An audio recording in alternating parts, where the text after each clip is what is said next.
Lo que estoy haciendo actualmente aquí en Emerald es pues, una estancia de investigación en donde estoy haciendo un análisis de los datos del agua en México.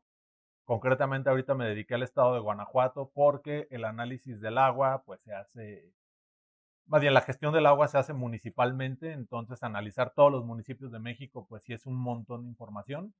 Entonces ahorita lo delimité solo a México, solo a Guanajuato y concretamente a los municipios de Guanajuato.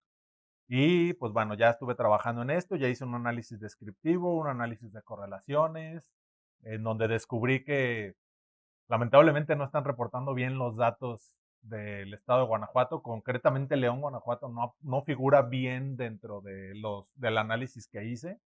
Y bueno, es parte de las conclusiones a las que llegué. De ahí voy a sacar un artículo científico, algo pues relajado, para algo nacional nada más. Y bueno, eso es lo que estoy haciendo aquí en Emerald. Y actualmente, pues bueno, preparé material para un curso, ya platicando con varios de ustedes, pues me comentaron su inquietud por conocer un poco más sobre redes neuronales artificiales. Y pues de eso va a ir esta charla.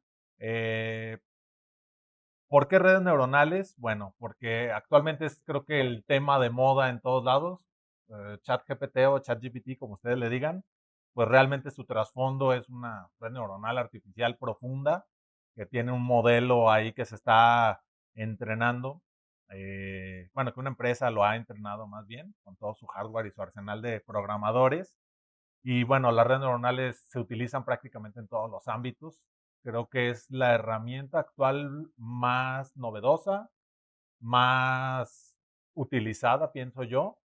Y bueno, pues es como que ahorita el parteaguas que ha habido en el mundo tecnológico computacional, el uso de las redes neuronales, ya sea para generar contenido, generar imágenes, generar música, hacer análisis de todo tipo y pues ChatGPT concretamente. Aunque en la inteligencia artificial hay un montón de técnicas más. eh, a veces suele pensarse que la inteligencia artificial es redes neuronales y no. O sea, redes neuronales es solo una parte de todo lo que hay. Tenemos optimización computacional, por ejemplo, el uso de algoritmos metaheurísticos, algoritmos genéticos, algoritmos de estimación de distribución, algoritmos de enjambres de partículas. Tenemos la lógica difusa, que es otro paradigma completamente diferente. Y bueno, pues hay un montón de herramientas de la inteligencia artificial y redes neuronales, pues es una de estas. Entonces, pues bueno, vamos a dar inicio ya a esta charla.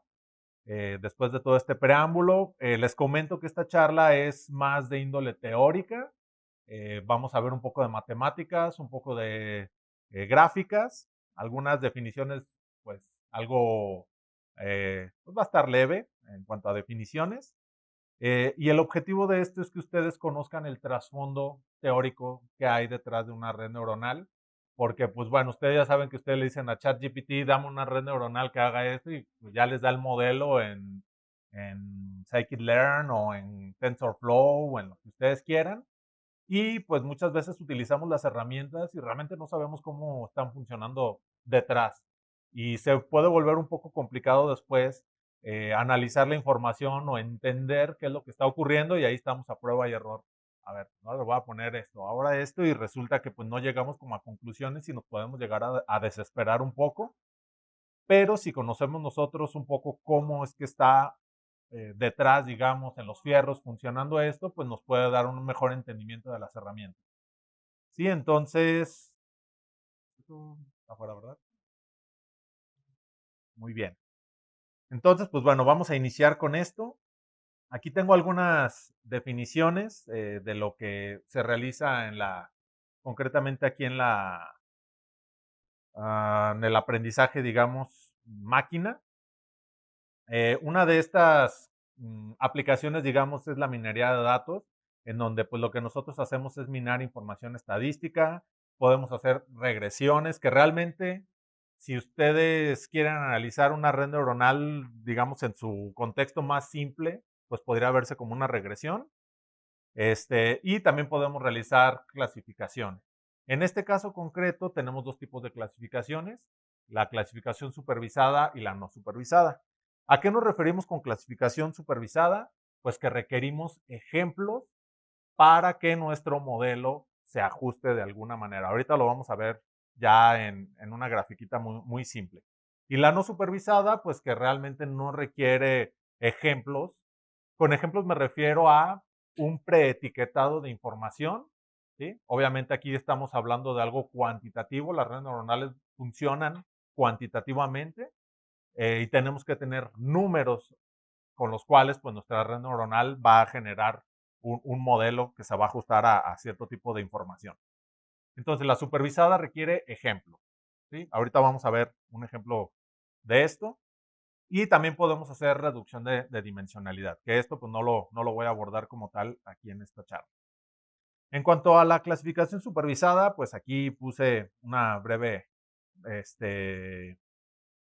aplicación, por así decirlo, o definición. Dice, consiste en asociar un patrón hacia una clase que contenga características similares. Para lograrlo, se debe de generar un modelo de clasificación a partir de patrones previamente etiquetados, es decir, ejemplos. Ahora, ¿qué es un patrón? Ustedes dirán, bueno, ¿y esto cómo se come o qué? Bueno, en el contexto de reconocimiento de patrones, que es el área de investigación que se dedica a estudiar pues todo este tipo de cosas, un patrón es un vector numérico de dimensión D conformado por n características. Ustedes que son programadores, una regla. ¿Sí? Lo pueden ver así. Por ejemplo, aquí yo tengo un ejemplo muy burdo de cómo nosotros podríamos identificar un patrón. Por ejemplo, aquí tengo mi patrón 1, que le puse una flechita arriba para decir que es como un vector, y tengo 175, 22 adulto. Patrón 2, 165, 23 adulto. Patrón 3, 170, 26 adulto. Si yo les dijera los datos así como están, pues como que no tiene sentido, ¿no? Dice 175, 22, ¿a qué se refiere? Para esto necesitamos un contexto.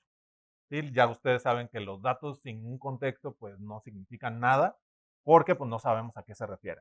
En este caso concretamente me estoy refiriendo a la estatura y la edad. Aquí lo estamos viendo en la gráfica. Eje X estatura, eje Y edad.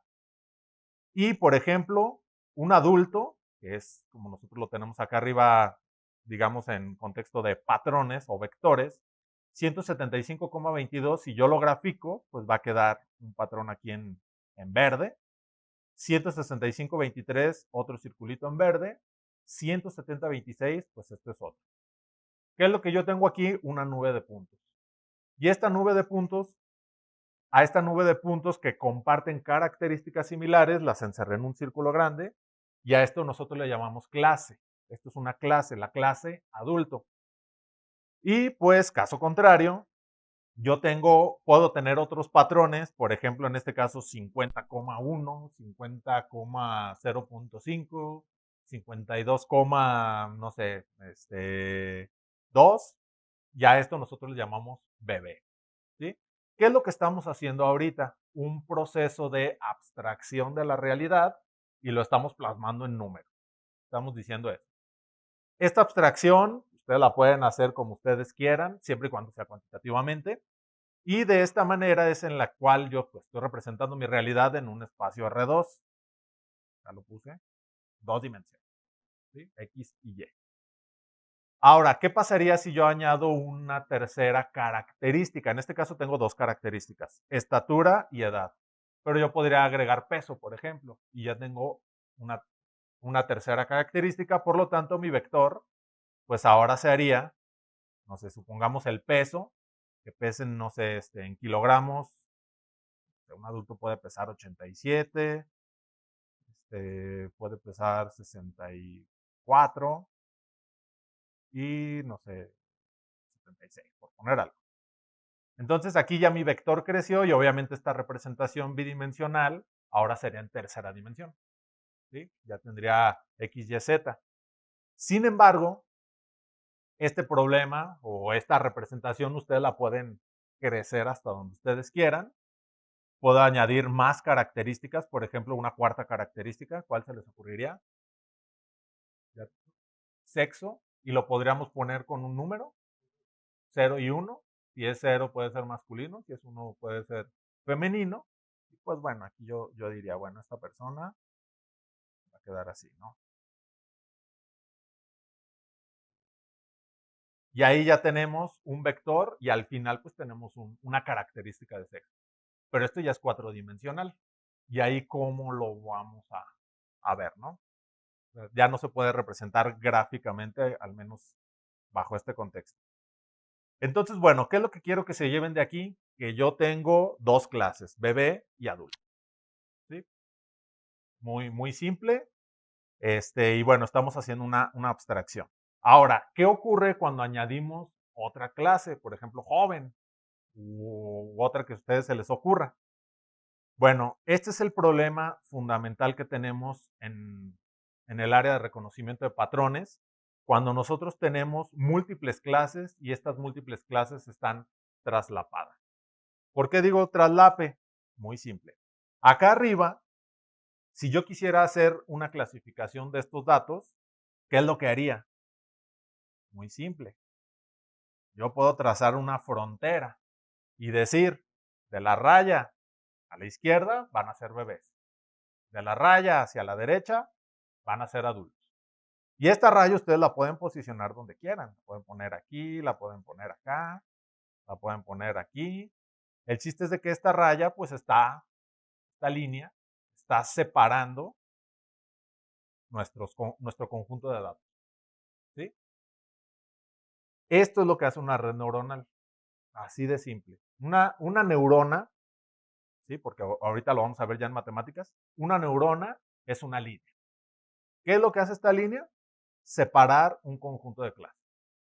¿Sí? Esto es lo que hace una neurona artificial, que dicho sea de paso, las redes neuronales artificiales también son una abstracción de la red neuronal biológica. Y esto sí hay que dejarlo bien claro. Una red neuronal biológica funciona completamente diferente a la abstracción computacional que tenemos de una neurona. Porque luego hay muchas personas que dicen, no, una red neuronal artificial y ya se están imaginando, yo creo que un ente medio extraño que sí simula todas las capacidades biológicas y no. La realidad es que no. Una red neuronal es una abstracción de la red neuronal biológica, es una adaptación que alguien hizo. Concretamente empezamos con McCulloch-Pitts, que fue, digamos, como que el primer modelo de redes neuronales, o de neurona más bien, que existió. Y existen diferentes generaciones de las redes neuronales. Tenemos primera generación, segunda generación, que es prácticamente el perceptor multicapa que vamos a ver. Está la tercera generación, en donde las neuronas ya pueden manejar trenes de pulsos o señales. Y pues prácticamente hasta ahorita tenemos este tercer paradigma que son la tercera generación de las redes neuronales. Hay intentos por crear nuevos paradigmas y pues bueno, en el estado del arte ustedes lo pueden investigar. Hay gente que está proponiendo pues otro tipo de redes neuronales que pues de alguna manera quieren generar un nuevo paradigma. Pero bueno, pues este paradigma lo va a decir ahora sí que la comunidad. Y bueno, es lo que hay. Pero bueno, concretamente, regresando a mi ejemplo básico, una neurona es una línea que ustedes la están moviendo para hacer esta separación. ¿Sí? Ahora, ¿qué es lo que ocurre cuando tenemos este tipo de problemas? Ya tenemos múltiples clases. Aquí, bueno, puede representar, no sé, compras, por ejemplo, o ventas. ¿Sí? Y yo tengo aquí ejemplos de mis clientes y tengo 1, 2, 3, 4 categorías de clientes diferentes que están realizando compras, por poner un ejemplo. Ahora, ¿qué pasaría si mis patrones se están traslapando? ¿Cómo puedo trazar mi frontera de decisión para decir, bueno, se trata de esta clase o se trata de esta otra clase? Pues bueno, si yo trazara una línea, pues se vuelve como complicado, ¿no? Porque digo, bueno, si la pongo aquí, voy a tener algunos errores, ¿no? O sea, por ejemplo, si yo nada más me fijo en la clase de puntitos rojos y la clase puntitos azules, pues veo que algunos puntitos azules se pasan al lado del rojo y sucesivamente, o en viceversa, los puntitos rojos se pasan al lado de azul. Entonces, una red neuronal, ¿qué es lo que hace? La red neuronal lo que va a hacer es hacer una unión de múltiples líneas. De tal manera que una neurona va a hacer esto, otra neurona se va a poner como por aquí, y así sucesivamente, hasta poder trazar una frontera de decisión, perdón, que ya no es una línea, ¿sí? Ya esto pues le llamamos que es no lineal. Y cuando es una línea, es que es una separación lineal, porque es una línea. Y cuando no es una línea, pues es que es una separación no lineal. Y bueno, ahí está, más o menos. ¿Sí? De esta manera, la red neuronal van a ser múltiples neuronas que van a estar moviéndose, concatenándose de alguna manera para poder generar esta frontera de decisión. Y ahora sí ya puedo separar puntitos azules de puntitos rojos. Y bueno, digamos que esta es mi propuesta. ¿Sí? Aquí, como ustedes están observando, todavía hay puntitos azules que se están pasando al lado de rojo y rojos que están de este lado, pero hay azules que sí están como que cayendo bien. Y bueno, aquí hay un error. ¿Sí? Yo tengo un error aquí. Yo como humano cometí un error. Sin embargo, la red neuronal también va a cometer errores. ¿Por qué? La red neuronal va a empezar a generar o a poner líneas. Inicialmente son aleatorias, es decir, esta línea puede estar por acá, esta otra línea puede estar por acá y esta por acá, por poner un ejemplo. Y con un proceso que coloquialmente le decimos entrenamiento, ¿sí? Que realmente este entrenamiento no es más que un ajuste de ciertos parámetros en la red, que ahorita los vamos a ver. Estas líneas se van a empezar a mover de tal manera que pues vamos a lograr separar. Les digo que a este proceso pues le llamamos entrenamiento. Y ya se genera ahí, pero esta separación siempre va a tener un error. Es muy difícil que una red neuronal, a menos que el problema sea muy simple, es muy difícil que una red neuronal llegue al 100% de clasificación de los patrones. Es muy difícil. ¿Sí? Todo depende del problema. Y aquí hay una cuestión debatible, porque muchas personas dicen, si tú planteas bien tu problema, es decir, si tú planteas bien cuáles características de tus datos vas a utilizar, es fácil que la red neuronal funcione sin problema. O cualquier otro algoritmo de clasificación. La red neuronal es un algoritmo de clasificación y hay más algoritmos. Entonces, un algoritmo de clasificación, dependiendo de la representación de la realidad y de la abstracción que ustedes hagan, puede ser que sea muy fácil. Pero puede ocurrir lo contrario, que si su problema no está bien, no tiene una correcta abstracción, puede ser que estén complicando el problema más de lo que es y ahí van a echar la red neuronal a que trate de solucionarlo. Y pues bueno, ahí está ese debate, ¿no? ¿Cómo medimos qué tan bueno es nuestro modelo? Bueno, para esto, en el contexto de clasificación, existe un concepto que dice exactitud, o que se llama exactitud. Exactitud es una medida que se obtiene durante el proceso de la generación del modelo de clasificación. Esta nos dice qué tan bueno es el clasificador para el conjunto de datos o patrones que se trata de clasificar. Entonces, esta exactitud es un parámetro o una medida que nos dice qué tan bueno es nuestro modelo.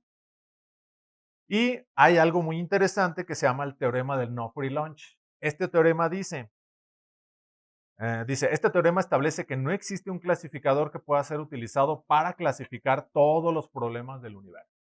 ¿Sí? No existe una herramienta multipropósito que funcione para todo al 100% siempre. Y esto es algo que el teorema del no free lunch nos establece. ¿Sí? Bueno, entonces esta es la introducción conceptual de cómo es que está funcionando nuestra red neuronal. Ahora, ¿cómo nosotros lo vemos esto en matemáticas? Que pues es lo interesante. Bueno, este es un documento que yo hice en LaTeX para pues, plasmar las ecuaciones de lo que es una red neuronal.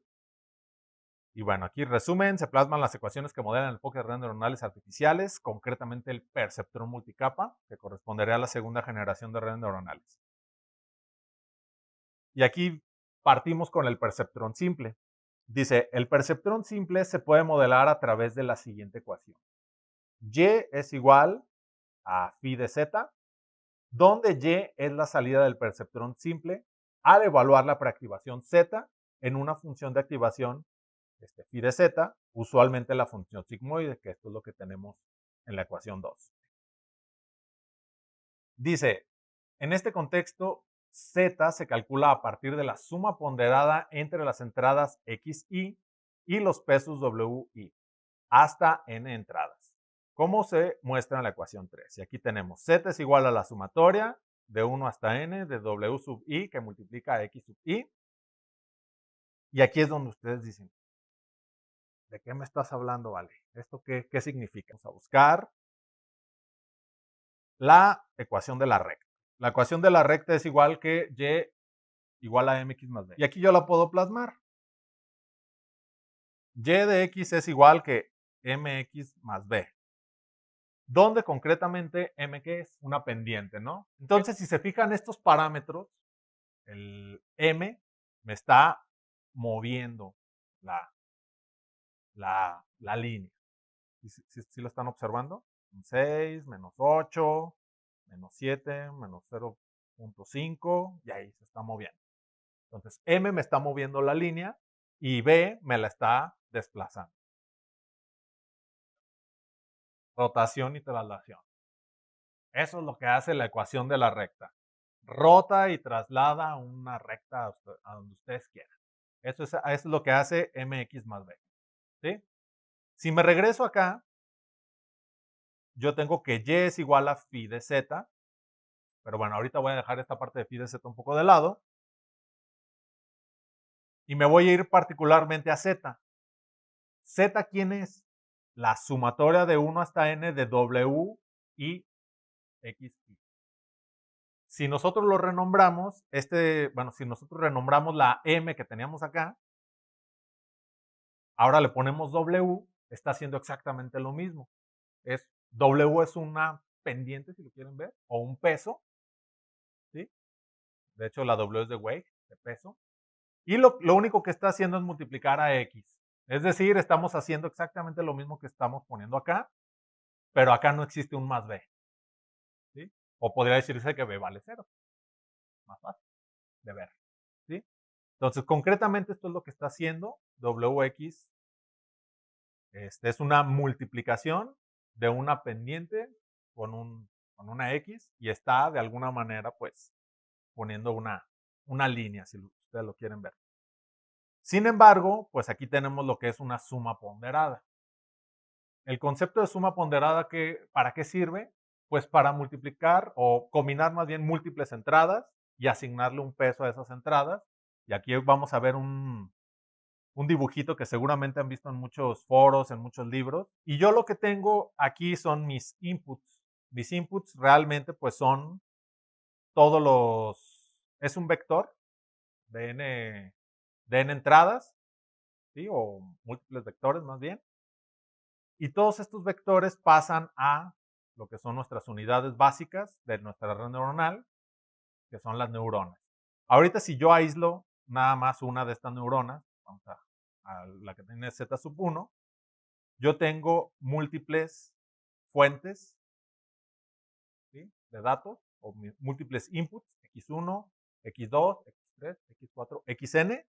Todas estas entran a mi neurona y lo que va a ocurrir es que voy a tener una salida. ¿Sí? ¿Con quién voy a multiplicar estas entradas? Con W. En este caso W pues van a ser mis pesos. W ahorita vamos a ver qué es. W mayúscula es un conjunto de pesos. Pero bueno, aquí lo puse como W minúscula. Entonces la suma ponderada lo único que va a hacer es de alguna manera combinar todo esto y el resultado de esta suma ponderada va a ser Z y este Z lo voy a meter a una función de activación sigmoide. ¿Qué es la función sigmoide? Vamos a verla aquí. Aquí está la función sigmoide. ¿Sí? La función sigmoide, ¿cuál es su función? ¿O para qué existe dentro de este contexto? Bueno, la suma ponderada lo que va a hacer es sumar, de alguna manera, pues nuestras entradas, con lo va a multiplicar con nuestros pesos, vamos a sumar o hacer una sumatoria de estas multiplicaciones lo vamos a pasar por la función sigmoide y la función sigmoide nos va a indicar si esta neurona dispara o no dispara. ¿A qué nos referimos con dispara o no dispara? Pues bueno, aquí nosotros vamos a tener, a ver si la puedo abrir.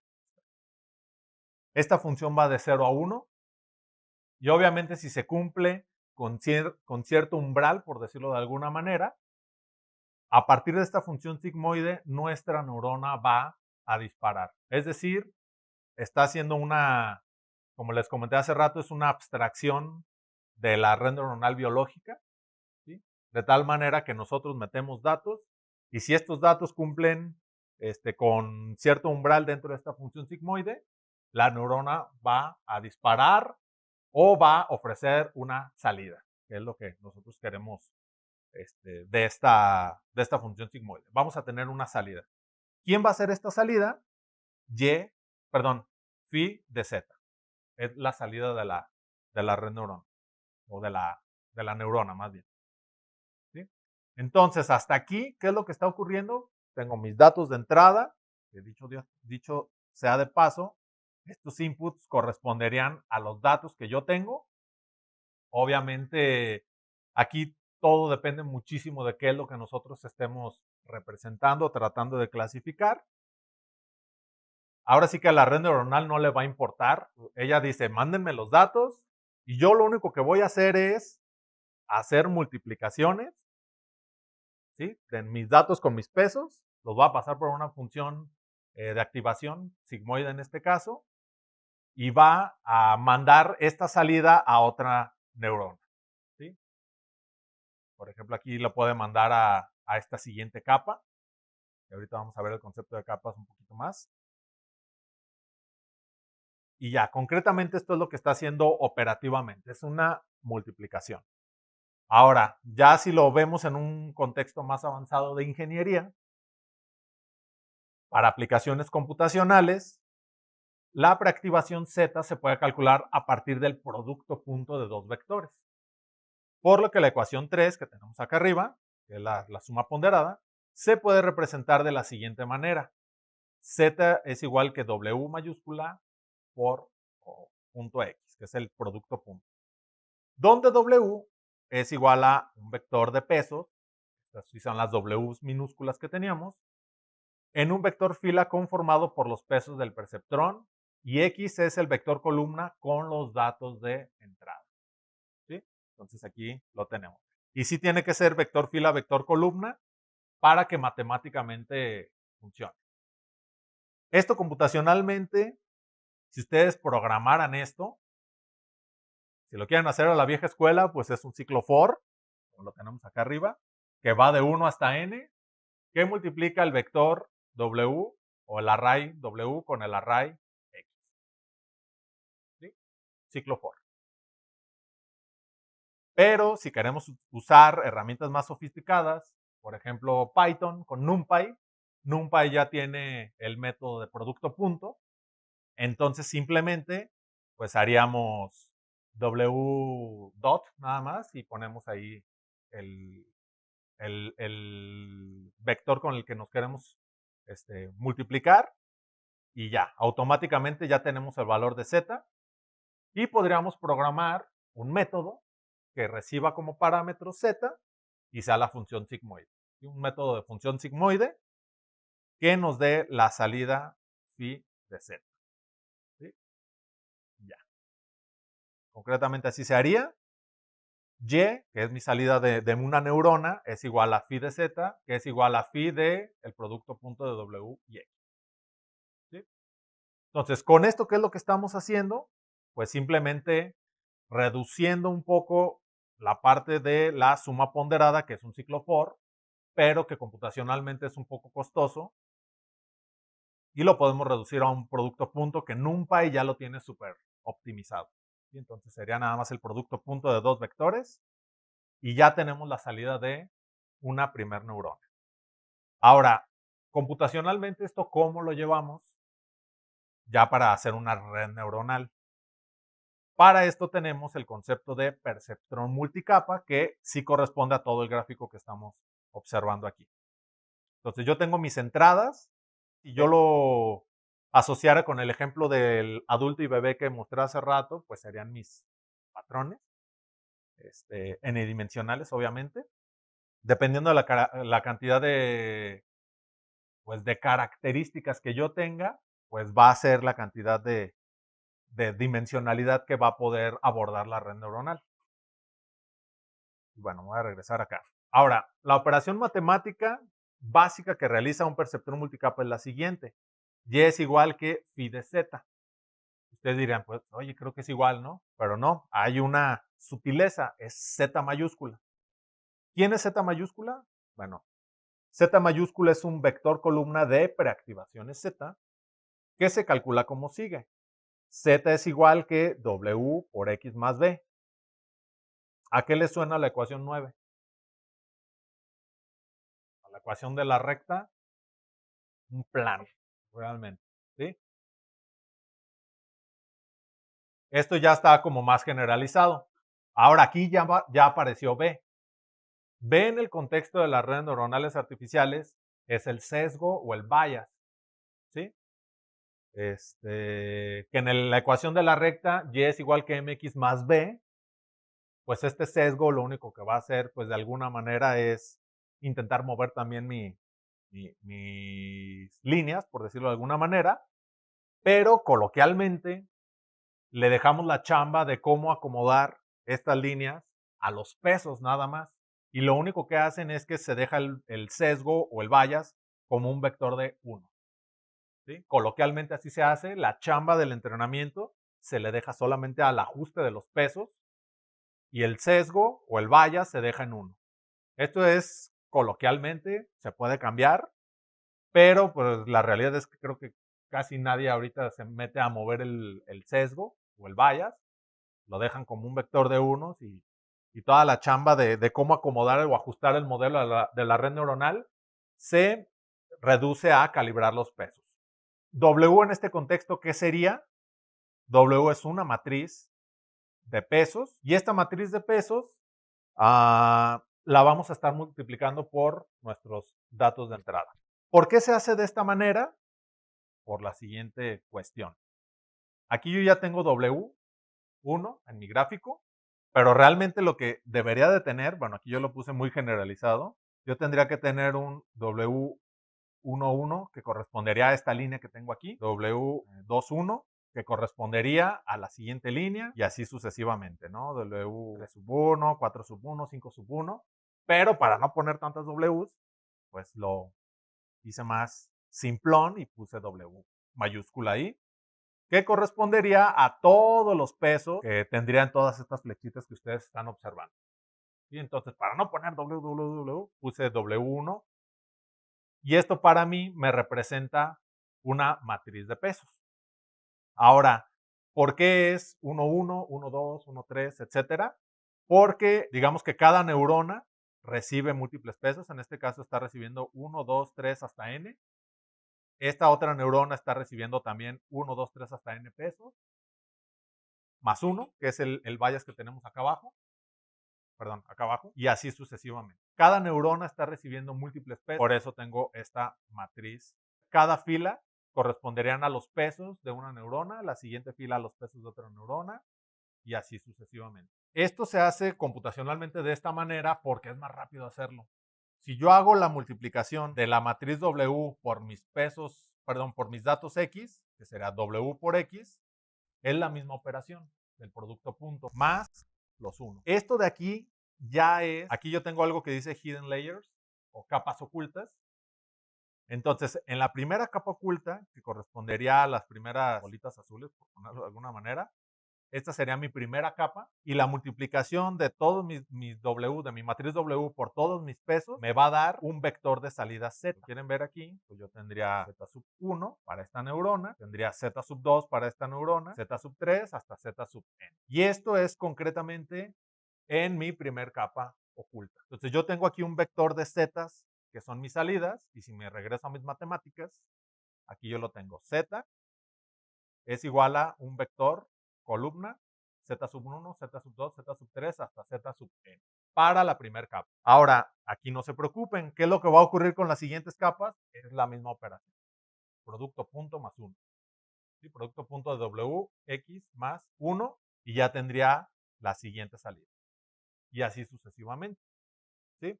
Sí, entonces aquí sí hay que tener esta consideración porque tenemos la misma cantidad de pesos por la misma cantidad de datos de entrada que se tenga. ¿Sí? Entonces, bueno, aquí sería M por M o matriz cuadrada. Nada más hay que tenerlo a consideración. En este caso, bueno, considero que sí se podría poner algo así y pues a lo mejor es una de las consideraciones que se hace ya acá ingenierilmente, pero pues se podría dejar abierto. Pero ya en la práctica pasa lo mismo que con el sesgo, el más uno. Este puede ir cambiando, ustedes lo podrían ir modificando a como ustedes quisieran. Teóricamente se puede cambiar, pero ya en la práctica lo dejan como unos. Y el vector de, perdón, la matriz de pesos casi siempre están entre 0 y 1 también. ¿Sí? De hecho, ya dentro del proceso de entrenamiento, estos pesos se inicializan aleatoriamente. ¿Sí? Y posteriormente, con un proceso de optimización o un proceso de entrenamiento, ya los valores van cambiando. ¿Sí? Entonces, pues sí, son consideraciones. ¿Sí? Concretamente, lo único que se está haciendo, si lo quieren ver de manera muy ingenieril, es un producto punto, WX más B. Esto nos da un vector de zetas y estas zetas, obviamente, pues tienen que pasar a una función de activación. Es decir, que a la función z que tengo acá arriba, ¿estás? Aquí, sería phi de z mayúscula y ya tendría pues muchas salidas. Que ya coloquialmente en el área de redes neuronales, a esta parte Z que tengo aquí, se le llama preactivación. Esta es mi preactivación. Y una vez que lo paso por Z, perdón, por la función sigmoide, ya tengo la activación ahora sí. Y entonces aquí es el cálculo de la preactivación.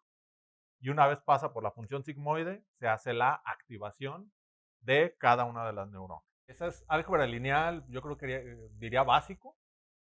Este tipo de operaciones creo que es lo que se ve en la primera unidad de álgebra lineal, matrices y multiplicaciones de matrices.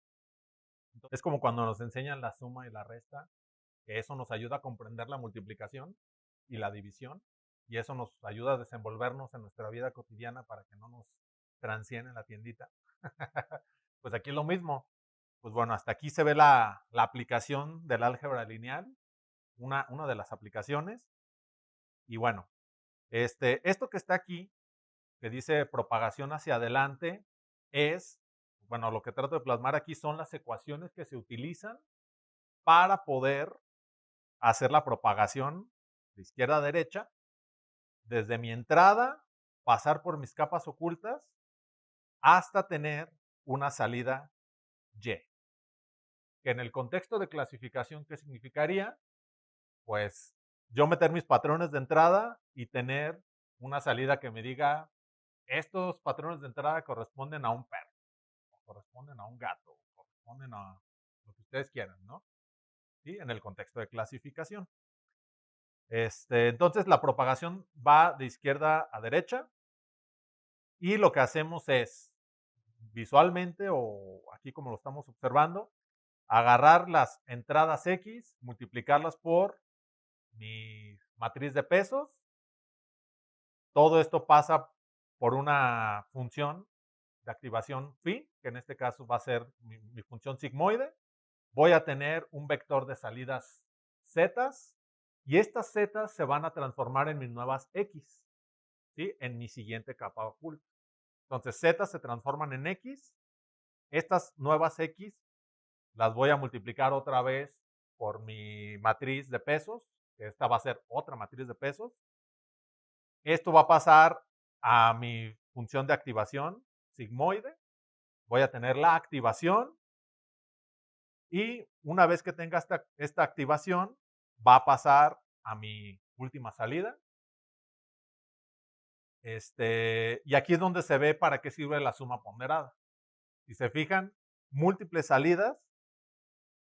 Sí, de hecho, la suma ponderada aplica a cada una de las neuronas. O sea, nosotros tenemos múltiples entradas y tenemos una única salida. Y aquí ocurre lo mismo. Pero creo que aquí se ve un poquito más gráfico, que yo tengo las salidas de múltiples neuronas Y todas estas salidas, que van a ser otras Z sub 1, Z sub 2, Z sub 3 de esta capa oculta, que se van a transformar en mis nuevas X, la multiplico por mi matriz WL, que en este caso, bueno, L puede ser tantas capas ocultas que ustedes quieran, y se hace la suma ponderada, se mete a la función de activación sigmoide, y ahora sí ya voy a tener mi salida de toda esta red neuronal. Entonces, esto es lo que se hace de izquierda a derecha, a lo que nosotros le llamamos propagación hacia adelante. Son 3 ciclos for anidados. Es el ciclo for, digamos, general, y adentro va a estar el ciclo for para cada una de las capas y el otro ciclo for para hacer la multiplicación. De hecho, cuando surgen las redes neuronales, por las limitaciones tecnológicas, prácticamente se olvidó este campo durante, yo creo, como una década más o menos. ¿Pero por qué? Porque no existía el hardware capaz de realizar este tipo de operaciones, que si se fijan, pues son operaciones muy simples, o sea, lo estamos viendo acá arriba, o sea, son multiplicaciones y sumas, ¿sí? Que si lo vemos en programación, pues son ciclos for, multiplican y suman también, pero el problema está en que, como bien comentaba Tino, ¿qué tal que son los datos que corresponden a una imagen? No sé, de 512 por 512, multipliquen eso y tienen la cantidad de píxeles que van a tener. Y pues eso, si nos regresamos a los 80, pues era intratable computacionalmente hablando. ¿Qué es lo que hicieron? De ahí surgió una subrama de reconocimiento de patrones en donde ellos tratan de proponer algoritmos que hagan una representación compacta de un cúmulo de información. Por ejemplo, ustedes pueden agarrar una imagen y en vez de meter todos los píxeles, dicen, no, no me interesan todos los píxeles. A lo mejor voy a utilizar solamente aquellos píxeles que sobrepasen cierto umbral y solo me quedo con esos píxeles. Y ya tengo una representación más pequeña de toda la imagen. Y hay un montón de técnicas sofisticadas para preprocesar imágenes y obtener representaciones compactas para minimizar el costo computacional. Esto era una muy buena práctica, yo creo que del 2000 al 2020 quizás, pero ahorita como se vino el boom de las redes neuronales convolucionales, que, que realmente esto que yo les estoy contando, que antes se hacía a mano, o sea, es decir, un experto humano decía, bueno, yo tengo estas imágenes, creo que voy a utilizar este algoritmo que me va a extraer estas características, a lo mejor las esquinas, los bordes, o me va a extraer los relieves de cierta parte de la imagen. Esto lo compacto en una representación muy pequeña, a lo mejor nada más es un vector de dimensión 100, en vez de que sea un vector de dimensión, no sé, 20,000 por poner algo. Y había expertos humanos que se dedicaban a eso. De hecho, todavía se hace, esto es vigente, mucha gente todavía lo hace, pero poco a poco se está empezando a desplazar porque las redes neuronales ya son capaces de hacer este proceso automáticamente. Entonces, de hecho, este fue el boom de las redes neuronales convolucionales, que si quieren otra charla lo podemos profundizar un poco más. Pero bueno, las redes neuronales convolucionales lo que hacen es hacer la chamba del experto humano de extraer solamente los patrones iniciales o más representativos de la imagen para conectarlos con una red perceptor multicapa. ¿Sí? Entonces, si quieren esto lo podríamos abordar posteriormente. Bueno, entonces para seguir con la matemática, en la propagación hacia adelante, pues ya se los conté platicaditamente con la gráfica. Y bueno, tenemos que para una capa L, que pues pertenece a un conjunto 1 hasta L, donde L es la capa de salida, inicializar una matriz de pesos W super L que va desde -1 a 1. ¿Sí? Esto aquí, vuelvo a repetir, queda a consideración. Puede ir de 0 a 1, puede ir de -1 a 1, puede ir de -100 a 100. Coloquialmente, pues de -1 a 1 es como se está trabajando. Y usualmente pues son valores completamente aleatorios. Luego dice, en la capa de entrada L1, ubicado como un superíndice, que lo tenemos acá arriba, tenemos lo siguiente, Z super 1, que va a ser mi salida en la primera capa oculta, vamos a tener W super 1 multiplicado por X. ¿Quién es W1? Pues mi primer matriz de pesos multiplicado por mi input. De aquí vamos a tener una preactivación Z super 1. Esto lo pasamos por la función de activación sigmoide y ya voy a tener mi activación A sub 1. A super 1, perdón. Este A super 1 también va a ser un vector de As, quieren ver de esta manera, que pues van a ser mis entradas.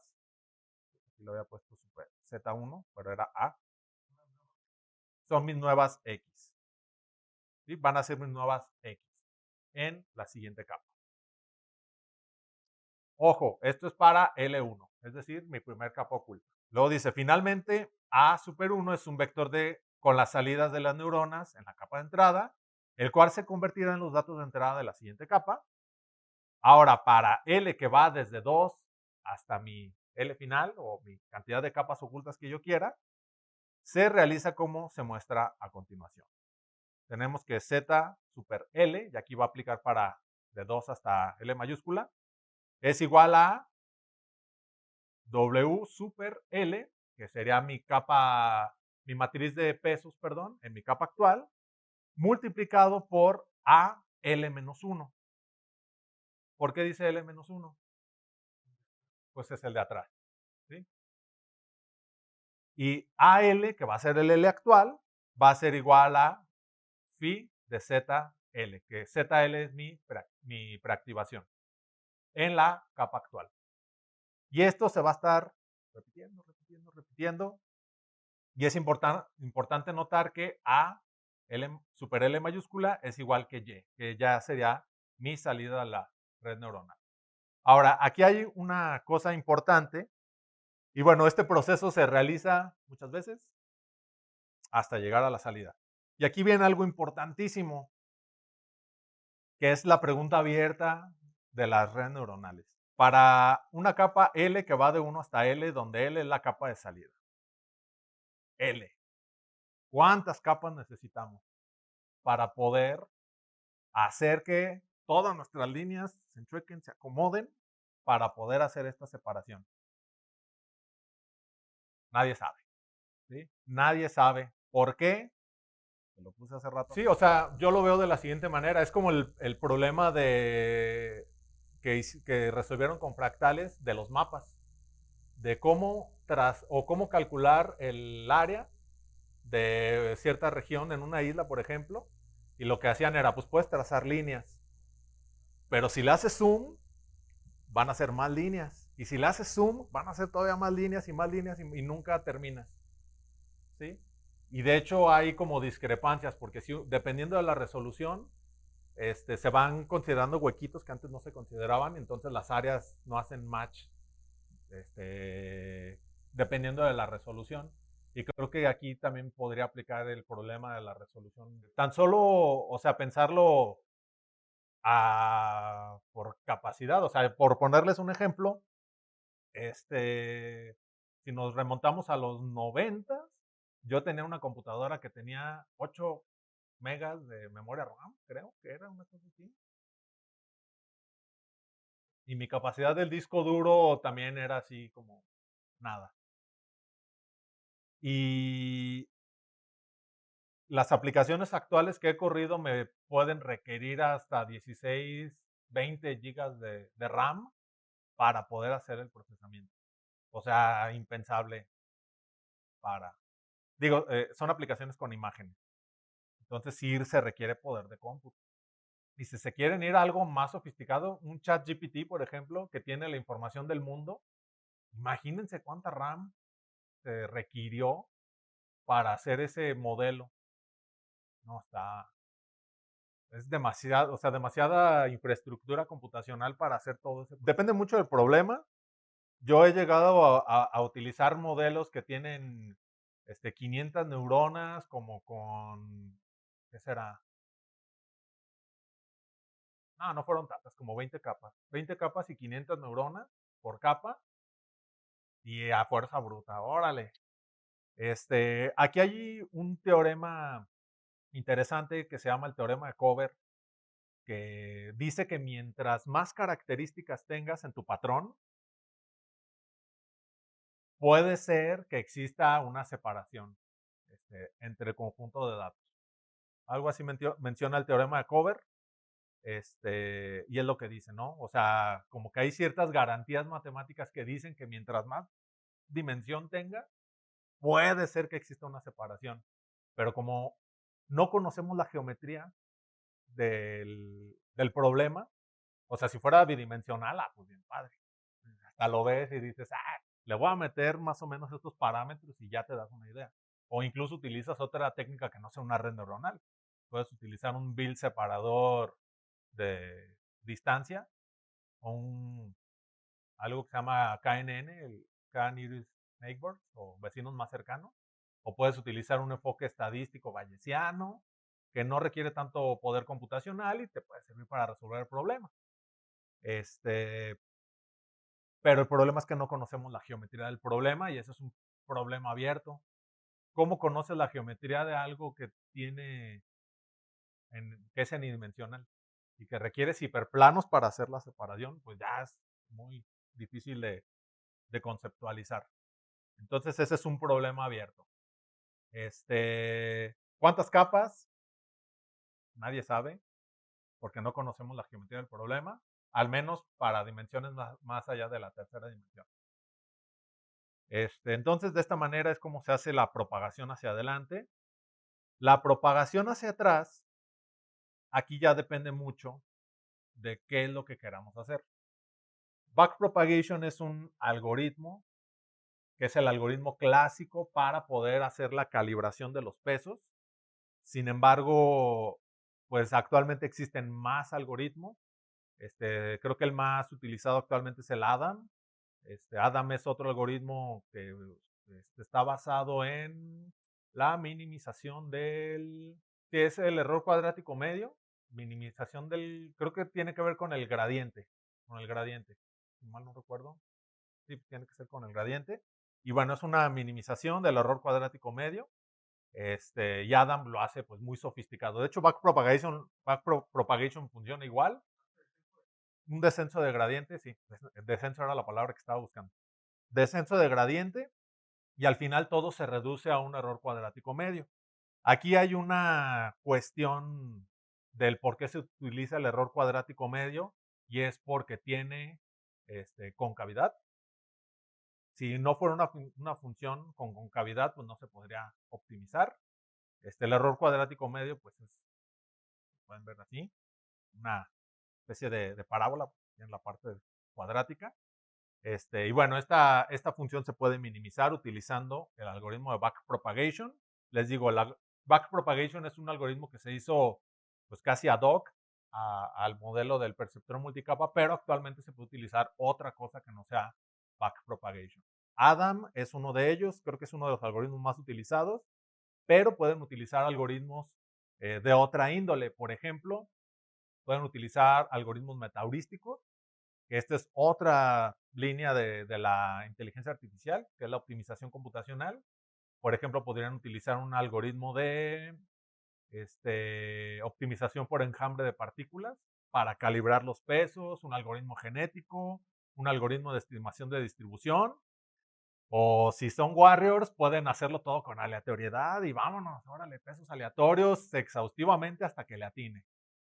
Lo podrían hacer así si quisieran, pero no es una aleatoriedad dirigida. Todos estos algoritmos que les comenté, que son metaheurísticos, tienen un grado de aleatoriedad, pero esta aleatoriedad es dirigida. De alguna manera se van acercando hacia un óptimo, y este óptimo en el contexto de redes neuronales sería la mejor configuración de pesos que minimicen el error cuadrático medio. ¿Sí? Pero bueno, ya me fui muy para allá. Entonces, ¿cómo funciona en un contexto matricial el backpropagation? Bueno, aquí yo tengo que el error de salida de la red se calcula de la siguiente manera. E sub L, ¿quién era L? ¿Quién se acuerda? La salida es igual a D menos A super L. Y ustedes dirán, ¿quién es D? Bueno, pues lo tengo acá. D es mi valor deseado, el valor al que yo quiero llegar menos la salida que obtuvo la red. ¿Sí? Y para esto, calculo un delta sub L, que es igual a la derivada de la preactivación que tengo, Z super L, producto de Hadamard, por el error que obtuve o el error que se calculó en la capa de salida. Aquí es donde está justamente la parte del gradiente, que de hecho aquí no está la matemática de cómo se llega o por qué se tiene que utilizar esta parte. Creo que esto lo tengo en otro lado, en donde se ve o sea, cómo llegaron a esto las personas que hicieron esto, pues fue con un conjunto de derivadas parciales. Fueron derivando parcialmente con respecto a las pues ecuaciones que, digamos, rigen este sistema, y pues al final pues pudieron adaptar el descenso de gradiente en este contexto. ¿Sí? Y bueno, pues para eso se aplica la derivada. La pendiente, ¿no? Si estamos calculando una pendiente, y pues esta pendiente pues puede ser máxima y mínima, y lo podemos saber si calculamos la segunda derivada. Y bueno, aquí concretamente pues utiliza la primera derivada. ¿De quién? De la función sigmoide. ¿Sí? Aquí es importante saber que dependiendo de la función que nosotros estemos utilizando, aquí es general, pues phi, derivada de phi. Phi puede ser la función sigmoide, puede ser cualquier otra función que ustedes estén utilizando. Y el producto de Hadamard es pues como un truquillo, yo lo veo así. Aquí puse un ejemplo más abajo, ahorita lo vemos. Dice, ¿dónde círculo punto es el producto de Hadamard? En se realizan multiplicaciones elemento a elemento, y las matrices deben ser de la misma forma, y como resultado se obtiene otra matriz con la misma forma.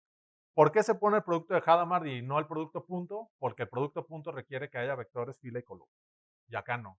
Ustedes tienen los elementos y es 1 a 1, nada más. Y de hecho aquí puse el ejemplito, tenemos el vector 1, 3, 2, 4, 1, 1, se multiplica 1 por 4, 4, 3 por 1, 3, 2 por 1, 2, y ahí va. Sí, es elemento a elemento, producto de elemento a elemento. Bueno, esta es una propuesta que hicimos, justamente tuvimos que entender la matemática para poder hacer una modificación a este esquema. Esta es una propuesta que hicimos con un compañero que se llama Juan, en donde cambiamos la ecuación, de hecho se ve aquí. Tenemos los pesos multiplicados por X, que esto, si lo vemos de manera geométrica, pues será como una línea. Y lo que hicimos fue poder multiplicar por psi, donde psi puede ser cualquier otra función, y ya le estamos cambiando la geometría a nuestras fronteras. Ya no son solo líneas, sino que ahora podemos poner una función seno, una parábola, podemos cambiar esta geometría de estas fronteras de decisión. Y justamente lo que comentaba, aquí está la parte del error cuadrático medio, que sería pues aquí el error elevado al cuadrado, dividido entre 2. Y bueno, esta parte de aquí es para incorporar el psi, perdón, pero la matemática es casi igual a cuando se usa la función phi, en donde tenemos que derivar parcialmente, pues de esta manera, con respecto a los pesos, con respecto a las preactivaciones, con respecto a las activaciones y con respecto al error, para llegar al final. Bueno, aquí quieren ver el resultado, la derivada parcial del error cuadrático medio con respecto al error que se calculó, pues es que se obtuvo aquí. La derivada parcial del error con respecto a la activación es -1, con respecto, la activación con respecto a las preactivaciones me dio la derivada, que sería de aquí. Y la derivada parcial de z con respecto a los pesos me dio pues la función. ¿Sí? Sustituyendo se obtiene que la derivada parcial del error cuadrático medio con respecto a los pesos es menos el error, la derivada de nuestra función de activación. Le metemos como parámetro a esta derivada las preactivaciones y lo multiplicamos por en este caso, la función que estábamos proponiendo, que es la psi de x. Que si ustedes lo quieren ver en el contexto normal, digamos, simplemente desaparece esta función y creo que queda prácticamente igual. Y ya, bueno, dice, con el fin de reducir algunos términos y simplificar la matemática, si delta es igual que e, derivada de psi de z, entonces la ecuación 29 que tenemos acá arriba se transforma en esto que tengo aquí. Y bueno, esta parte, ahorita lo vemos en la parte de actualización de pesos, que le pusimos delta, de W, que delta pues es como que el símbolo del cambio, ¿sí? Es igual que delta sub i más 1 menos W. Y bueno, esto ya es como que el choro matemático de por qué, cómo se incluye el error cuadrático medio y cómo se embebe con respecto a los pesos y sí, con respecto a los pesos, nada más. Pues prácticamente aquí están parte de las ecuaciones, creo que no terminó ahí.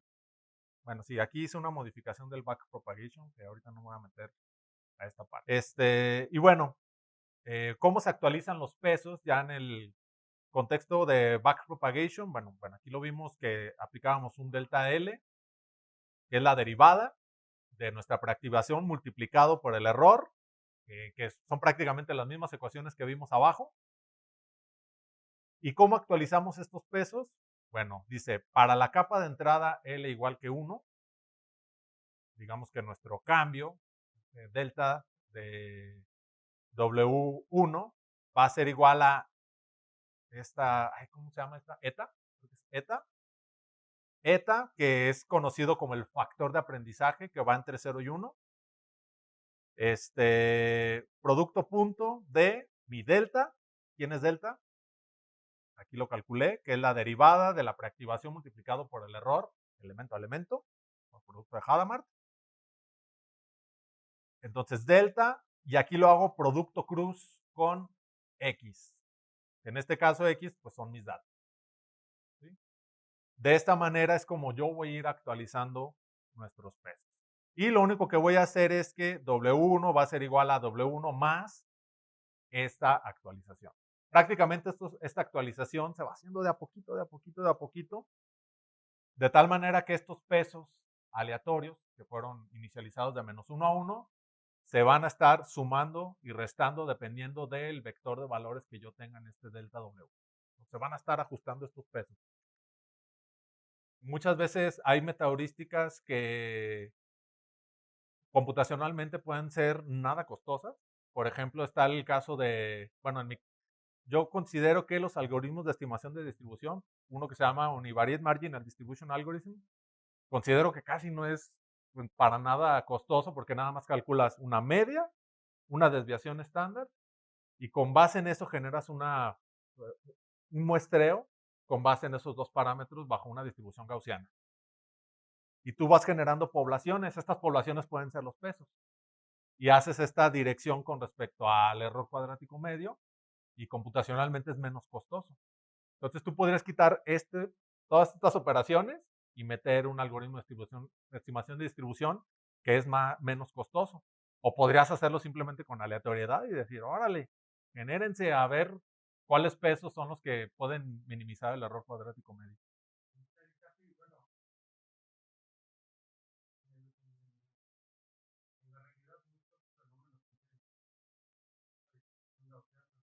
Sí es.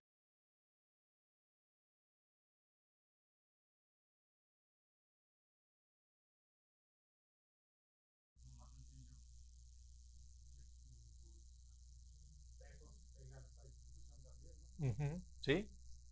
Entonces, en ese sentido, pues a lo mejor un algoritmo que tenga un sustento, una base gaussiana, pues sería más simple de poner e incluso menos costoso computacionalmente, porque hay que recordar que este proceso se hace iterativamente. Estás iterando, iterando, iterando, iterando hasta que los pesos se ajustan a la geometría de tu problema y puedes tener una separabilidad o una frontera de decisión. Pero si tus datos ya son gaussianos y utilizas un algoritmo que sea de base gaussiana, puede ser que en menos iteraciones llegas a la solución. Eso puede ocurrir. Entonces, Esto queda abierto, ¿no? O sea, ¿qué algoritmo vamos a utilizar para optimizar? Digo, puede ser hasta bila aleatoriedad, hasta algo como este, backpropagation. Aquí el parámetro del factor de aprendizaje, pues realmente lo único que hace es este vector que nosotros estamos obteniendo del producto de cruz, de mi delta por mis datos, pues este factor de aprendizaje lo único que está haciendo es acelerar un poco este procedimiento. ¿Sí? Puede ser que si este factor de aprendizaje no existiera, se requieran más iteraciones del procedimiento para encontrar los pesos. Y este factor de aprendizaje puede acelerar este procedimiento, pero hay que tener cuidado, porque si no elegimos un correcto factor de aprendizaje, puede ser que se pase y se tarde a lo mejor más. Entonces, este factor de aprendizaje yo lo veo como qué, tan, qué tanta resolución quieres para que tus pesos se vayan ajustando. Yo lo veo de esa manera. Mientras más pequeño sea el factor de aprendizaje, puede ser que la resolución sea más chiquita y puede ser que sea más fino el cálculo de los pesos. Y si el factor de aprendizaje es más grande, pues puede ser que sea más bruto, ¿no? Más, ¿cómo se diría? Pues eso, ¿no? Más bruto. Y bueno, finalmente para las capas, esto era para la capa L1 y para la capa 2 hasta el final de las capas ocultas, pues es prácticamente la misma ecuación, pero generalizada. Aquí en vez de ponerle X como lo puse acá arriba, se le pone AL-1, que sería la capa anterior, y de esta manera se hace la actualización de los pesos. El producto exterior, pues bueno, aquí puse un ejemplo de cómo se haría. Si delta fuera este vector 1, 3, 2, X fuera 4, 1, 1, y la traspuesta de X, ¿sí se acuerdan? La matriz traspuesta, pues es nada más. Tienes un vector columna, lo haces vector fila, y tienes que es W, producto exterior X, que sería como la multiplicación del vector delta por la traspuesta de X, y ya. De esta manera tienes al final un escalar. Es lo que se obtiene del producto exterior. Entonces, este es un ejemplito de la aplicación de esta ecuación. Obviamente aquí, yo sé que esto es en ecuaciones y puede ser un poco imponente a lo mejor, de decir, ¿cómo programo esto? Pero realmente todo es multiplicación de matriz. O sea, no es tan complicado ya operacionalmente, son multiplicaciones de matrices, sumas y restas. Ahora sí que toda la matemática que se hizo, que les mostré abajo de las derivadas parciales, es para poder embeber el error cuadrático medio en el contexto de los pesos. Prácticamente para eso sirve esa matemática, hacer esta relación, y que conforme yo vaya moviendo mis pesos, este error cuadrático medio se vaya minimizando. Prácticamente es eso. Y como dice Tino, aquí el factor de aprendizaje pues nos va a decir hacia dónde, ¿no? O qué tanto me quiero mover. Todo se reduce a mx más b y dependiendo de cómo yo esté moviendo mis parámetros, pues se van a estar moviendo mis líneas, ¿no? Mis fronteras de decisión. Obviamente hay toda una matemática formal atrás, pero pues a fin de cuentas pues, lo que está ocurriendo es esto. ¿Sí? Una moraleja en las redes neuronales. Primeramente, pues tenemos que conocer nuestro problema, tenemos que ser capaces de hacer una abstracción correcta. Si son datos numéricos, por ejemplo, si quisiéramos hacer una regresión, que yo creo que esto tiene más aplicaciones en analítica de datos, si yo quisiera un modelo de regresión, tengo que conocer, bueno, tengo que tener mis datos primeramente y una representación concreta de estos, de mi realidad. Una vez que yo tenga esta representación, puedo decidir qué tipo de técnica. En este caso, la red neuronal es una técnica multipropósito, multiproblemas, dependiendo de... Ahora sí que a la red neuronal no le va a importar cómo venga el problema, ella va a tratar de proponer una solución.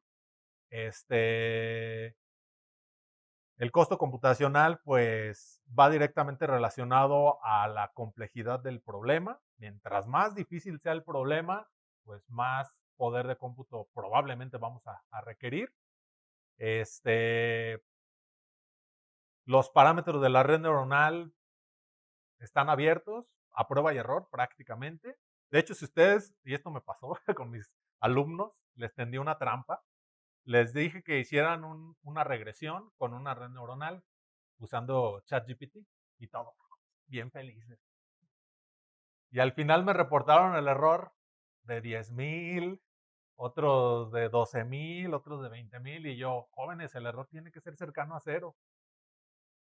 ¿Pero por qué, profe? Y yo, porque pues estamos haciendo una minimización del error cuadrático medio. Dije, ¿qué configuración le pusieron a su red? No, pues tantas capas, tantas neuronas. Ah, no, pues súper bien. Y uno, ChatGPT, ¿cuántas capas y cuántas neuronas le tengo que poner a mi problema? ¿Y qué creen que respondió ChatGPT? No sé, prácticamente. No sé, pues es que esto tiene que ver con el problema. No, no hay una estándar. Hay reglas que dicen que, ay, pues son heurísticas que no tienen un sustento matemático que dicen, ah, sí, la cantidad de entradas por la cantidad de no sé qué, y esto va a ser tu cantidad de capas y neuronas. Pero pues, es una regla pues, no formalizada. Una muy buena manera de entrar podría ser con regresión, una vil regresión de datos. Pueden hacer datos sintéticos, que ustedes conozcan la geometría y lo podrían hacer con una red neuronal. O en el caso de clasificación, el problema clásico es el iris plant. Creo que ese es el que todo el mundo utiliza, es el Hello World prácticamente.